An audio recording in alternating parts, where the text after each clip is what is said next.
What's up, YouTube? Welcome to another video. I know it's been a while since my last post, but no excuses really. I'm not gonna give any excuses. I'm just gonna try to be a bit more consistent and in posting. And today I want to share a bit of a personal situation that happened to me lately. I got to have a talk with my father. For a little backstory, my father wasn't really in my life, and recently he hit me up and he was like, Tyler, I want to talk to you. I want to explain my side of the story. I want to possibly have a rekindle relationship with you.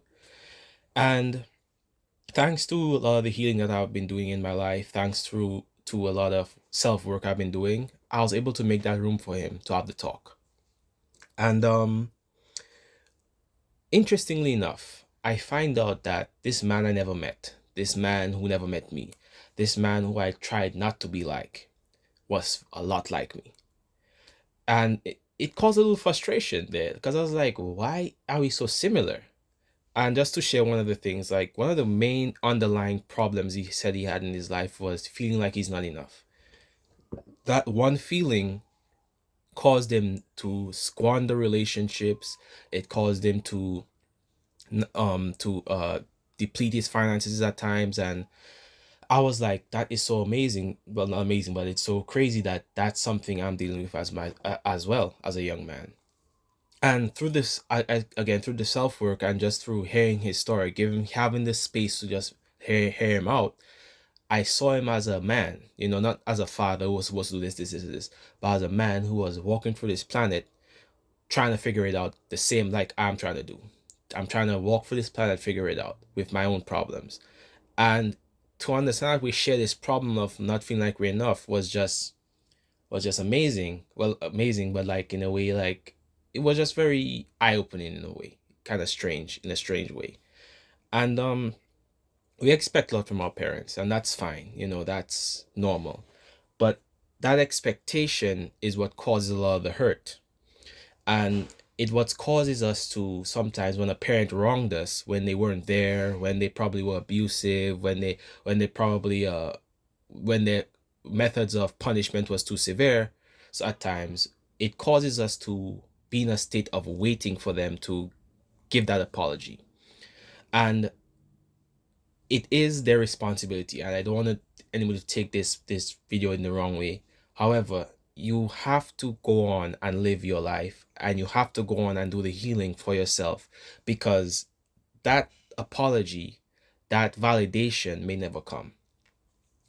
As I saw my father as a flawed human being for the first time, it just showed me how so many other people who hurt other people are flawed, and that validation may never come. Your parent may never reach that level of maturity to come and just sit down with you and say, hey, this. It may never happen, but you still owe it just to yourself to be the best you can be. Your parents not doing the best they could for you is it's not an excuse not to succeed. It's not an excuse not to be the best version of yourself. And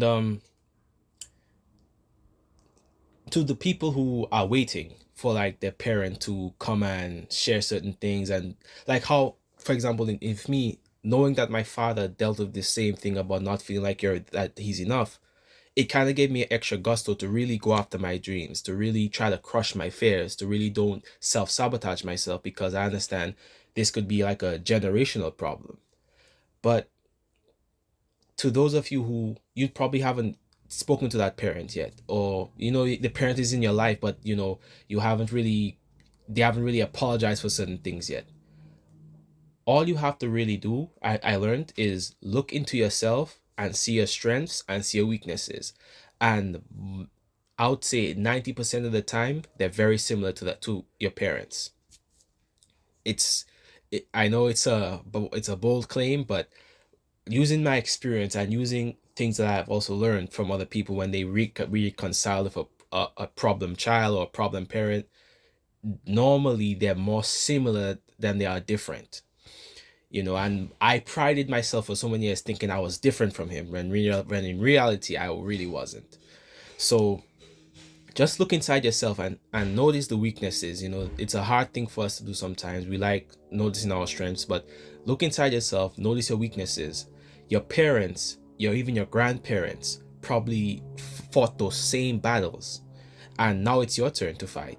And with patience, with consistency, and with some hard work, you could start making a change in your life.